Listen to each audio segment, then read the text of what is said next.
Hi friends, welcome to our YouTube channel. Merchant navy నుంచి అయితే ఒక కొత్త నోటిఫికేషన్ అయితే వచ్చింది. ఎవరికైతే ఇంట్రెస్ట్ ఉంటుందో మర్చెంట్ నేవీలో వెళ్ళడానికి వాళ్ళకైతే ఈ నోటిఫికేషన్ చాలా అడ్వాంటేజ్ అన్నమాట. ఇక్కడ చూసుకోవచ్చు, మనం మొత్తం డీటెయిల్స్ అనేది ఈ నోటిఫికేషన్లో అనేది ఎక్స్ప్లెనేషన్ చేస్తాము. దీన్ని బట్టి మీరు అప్లికేషన్ అయితే ఎలా చేయాలి, మరియు దాంట్లో వేకెన్సీస్ ఎంత ఉంది, 10th పాస్ మీద ఎన్ని వేకెన్సీస్ ఉన్నాయి, మరియు 12th పాస్ మీద ఎన్ని వేకెన్సీస్ ఉన్నాయి అనేది మీరు ఇందులో ఈ వీడియోలో అయితే తెలుసుకుంటారు. Starting of the date of online examination అనేది 10th మే ఉంటుంది. ఆల్రెడీ 10th మే అంటే స్టార్ట్ అయిపోయింది. జూన్ 10th లోపల మీ యొక్క అప్లికేషన్ అయితే ఎండ్ అయిపోతుంది. దాని తర్వాత జూన్లోనే మీ యొక్క టెంటేటివ్ ఎగ్జామినేషన్ ఏదైతే రిటర్న్ ఎగ్జామినేషన్ ఉంటుందో అది జూన్లో ఉంటుందన్నమాట. దాని యొక్క రిజల్ట్ అనేది దాని తర్వాత ఎవరైతే జూన్లో ఎగ్జామ్స్ రాస్తారో వాళ్ళకు 5 days తర్వాత దాని రిజల్ట్ అయితే వస్తుందన్నమాట. దాని తర్వాత మనం ఇక్కడ కింద చూసుకున్నట్లయితే దీని గురించి నోటిఫికేషన్స్ గురించి మొత్తం డీటెయిల్ ఎడ్యుకేషన్ క్వాలిఫికేషన్ మరియు ఏ అయితే పోస్ట్ ఉన్నాయో ఇక్కడ మనం చెక్ చేసుకోవచ్చు. డిక్ రేటింగ్ అనేది ఉంది, మరియు ఇంజనీర్ రేటింగ్ ఉంది, సీమెన్ ఉంది, ఎలక్ట్రీషియన్ ఉంది, వెల్డర్ ఉంది, హెల్పర్ ఉంది, దాని తర్వాత మెస్ బాయ్ ఉంది, కుక్ ఉంది. ఇందులో మీరు చూసుకోవచ్చు ఏజ్ లిమిట్ ఎంత ఉంది అనేది దాదాపుగా అందరికీ సేమ్ ఉంది. కాకపోతే సీమెన్ వరకు అయితే 17.5 నుంచి 25 years మధ్యలో అయితే ఉండాల్సి ఉంటుంది. దాని తర్వాత ఎలక్ట్రీషియన్ నుంచి కుక్ వరకు అయితే 27 years అంటే 2 years ఎక్స్టెండ్ వరకు అయితే ఉందన్నమాట. దాని తర్వాత ఇక్కడ శాలరీ అయితే చెక్ చేసుకోవచ్చు. అందరికీ మ్యాక్సిమం 40 నుంచి 50,000 పై నుంచే ఉంది. దాని తర్వాత ఇక్కడ చెక్ చేసుకోవచ్చు 10th పాస్ మరియు ఇంటర్ పాస్ కూడా ఉంటుంది, ఐఐటి కూడా ఉంటుంది. ఐఐటి దేనికి ఉందంటే ఎలక్ట్రీషియన్కి 10th pass plus IIT electrician ఉంటుంది. దాని తర్వాత 10th పాస్ ప్లస్ ఐఐటి ఉంటుందన్నమాట. దాని తర్వాత మనం వేకెన్సీస్ అయితే ఇక్కడ కింద డీటెయిల్స్ అయితే చెక్ చేసుకోవచ్చు. వేకెన్సీస్ డీటెయిల్స్ మొత్తం గురించి పోస్ట్ నేమ్ దాని యొక్క వేకెన్సీస్ ఎన్ని ఉంది, డిక్ రేటింగ్లో 240 ఉంది, ఇంజన్ రేటింగ్లో 180 ఉంది, దాని సీమెన్లో 494 ఉంది, దాని తర్వాత ఎలక్ట్రీషియన్లో 207 ఉంది, దాని తర్వాత వెల్డర్ హెల్పర్లో 60 ఉంది, మెస్ బాయ్లో 311 ఉంది, కుక్లో ఏమో 43 ఉందన్నమాట. మొత్తానికైతే మేల్ పర్సన్స్ మాత్రమే అప్లికేషన్ చేసుకోవచ్చు అన్నమాట. ఇందులో ఫీమేల్కి ఎంట్రీ అనేది లేదన్నమాట. ఇందులో ఫీమేల్ నోటిఫికేషన్ అయితే రాలేదు, ఫీమేల్కి ఇందులో వేకెన్సీస్ అయితే రాలేదన్నమాట.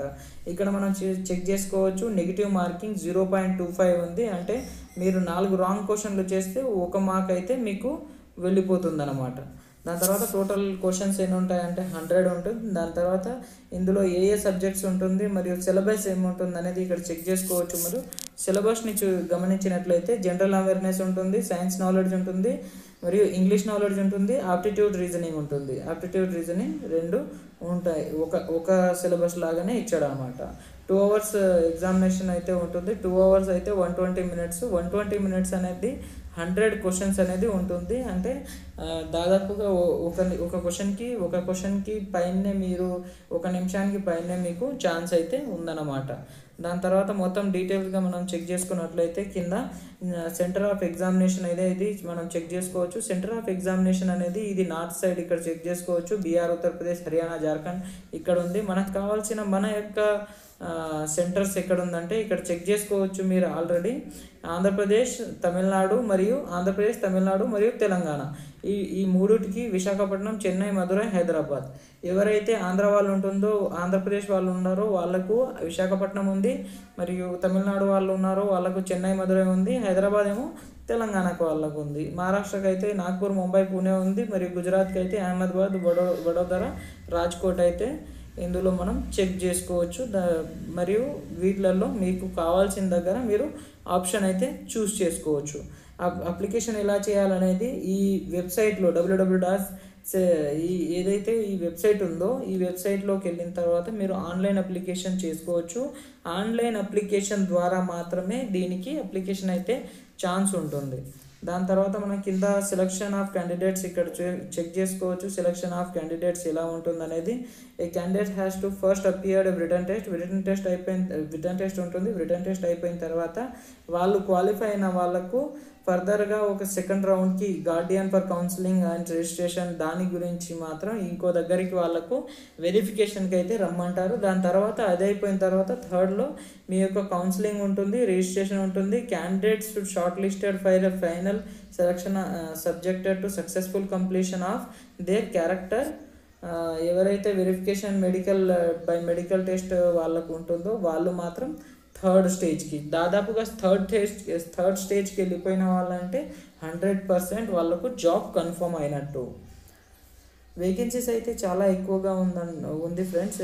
దీన్ని మాత్రం మీరు సులువుగా చూసుకోవద్దు, ఎందుకంటే దీనికి అప్లికేషన్ అనేది చాలా తక్కువ అయితే ఉంటుంది. మరియు జనరల్ కండిషన్స్ ఆఫ్ క్యాండిడేట్ ఇక్కడ చెక్ చేసుకోవచ్చు. దీన్ని ఇక్కడ బిఫోర్ అప్లయింగ్ క్యాండిడేట్స్ ఏదైతే ఉంటుందో, candidates must go through the instructions given in the advertisement very carefully. ఏదైతే ఇన్స్ట్రక్షన్స్ ఉంటుందో ఈ ఇన్స్ట్రక్షన్ని మాత్రం క్లియర్గా చదువుకొని మీరు అప్లికేషన్ చేయాలని అంటున్నారు. దాని తర్వాత ఇక్కడ సెకండ్ వన్ చెక్ చేసుకోవచ్చు. మీరు ఏదైతే అప్లికేషన్ చేస్తారో మీకు సొంతంగా మీరు సొంతంగా ఇంట్రెస్ట్ కలిగితే మాత్రమే అప్లికేషన్ అయితే పెట్టుకోవాలి. దాని తర్వాత క్యాండిడేట్స్ అప్లికేషన్ చేసే ముందు వాళ్ళ ఏజ్, ఎడ్యుకేషన్ క్వాలిఫికేషను, వాళ్ళ ప్రొఫైల్ ఏదైతే ఉంటుందో జాబ్కి సూటబుల్ ఉందా. ఇప్పుడు డ్రైవర్ కాకుండా కుక్ ఉంటే కుక్ వాళ్ళకు ఆ ప్రొఫెషన్లో మీరు IIT లేదంటే 10th ఉందా, దాన్ని బట్టి మీరు సెలక్షన్లో మీరు క్వాలిఫై ఉన్నారా లేదా అనేది చెక్ చేసుకొని మీరు అప్లికేషన్ అయితే చేసుకోవాలి. దాని తర్వాత మీకు ఏదైతే ఇక్కడ రిక్వెస్ట్ ఫర్ చేంజ్ కరెక్షన్ ఏదైతే మీకు కరెక్షన్ ఫామ్ అనేది ఒకవేళ ఒక్కసారి అప్లికేషన్ సబ్మిట్ అయిపోయిన తర్వాత మీకు అప్లికేషన్ ఫామ్ మళ్ళీ కరెక్షన్కి రాదు. ఒక్కసారి సబ్మిట్ అయిపోయింది అంటే అది సబ్మిషన్ అయిపోయినట్టే. దాని తర్వాత క్యాండిడేట్స్ అనేది వాళ్ళ యాక్టివ్ ఈమెయిల్ మరియు correct phone number active email ఈ కరెక్ట్ మాత్రం మీరు ఇప్పుడు మీ దగ్గర నడుస్తున్నవి మాత్రమే ఇవ్వాలి. ఏదైతే మీ దగ్గర అంటే నడవట్లేదు వేరే వాళ్ళ ఈమెయిల్ ఇట్లా పెట్టొద్దు, ఎందుకంటే మీకు ఏదైతే డీటెయిల్స్ ఉంటుందో అవి మొత్తం ఫోన్కి లేదా ఈమెయిల్కి మాత్రమే వస్తుంది. ఇది ఫ్రెండ్స్ ఈ నోటిఫికేషన్ గురించి. మీరు ఎవరైతే ఇంట్రెస్టింగ్గా ఉన్నారో ఈ నోటిఫికేషన్ అయితే అప్లికేషన్ చేసుకోవచ్చు.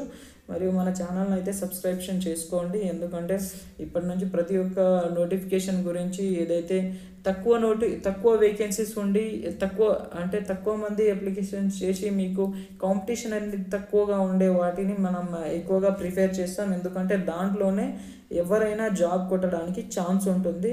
అలాంటి నోటిఫికేషన్ అయితే మేము ముందుకు అయితే ఉంచుతామన్నమాట. అందుకే మన ఛానల్ని సబ్స్క్రిప్షన్ అయితే చేసుకోవాలి. Thank you friends.